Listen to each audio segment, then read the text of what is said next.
Sindh assembly के speaker Syed Awais कादिर शाह जो शहीद मोहतरमा बेनज़ीर भुट्टो की 8वीं वरसी ते ख़ुसूसी पैगाम जारी किया है।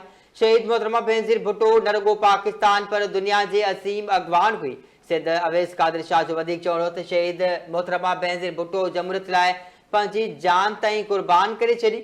भुट्टो खानदान हर दौर के ज़ुल्म ऐं जबर खिलाफ़ बहादुरी से मुक़ाबिलो कयो ऐं पंहिंजे रत सां जमहूरियत के मशल रोशन कई। गड़ी खुदा बख्श जो मसार जमहूरी जिदोजहद की अलामत है। कुर्बानी ॾींदड़ कॾहिं नाहिन मरंदा।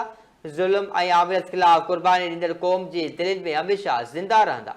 शहीद मोहतरमा बेनज़ीर भुट्टो औरतुनि के हक़नि लाइ न विसरंदड़ जिदोजहद कई। शहीद मोहतरमा बेनज़ीर भुट्टो अक़लियतुनि ऐं पिछियल तबके के हक़ ॾियारण लाइ जिदोजहद कई। शहीद मोहतरमा बेनज़ीर भुट्टो जो ख्वाब बराबरी इंसाफ और तरक्की याफ्ता पाकिस्तान हो। असां शहीद मोहतरमा बेनज़ीर भुट्टो के खराज अकीदत पेश करूँ था। खबर शामिल क्यों प्या सिंध असेंबली के स्पीकर सैयद अवैस कादिर शाह जो शहीद मोहतरमा बेनज़ीर भुट्टो के 8वीं वरसी ते ख़ुसूसी पैगाम जारी किया है। शहीद मोहतरमा बेनज़ीर भुट्टो न रुगो पाकिस्तान पर दुनिया की असीम अगवान हुई। शहीद मोहतरमा बेनज़ीर भुट्टो जमहूरियत लाइ पंहिंजे जान ताईं कुर्बान करे छॾी।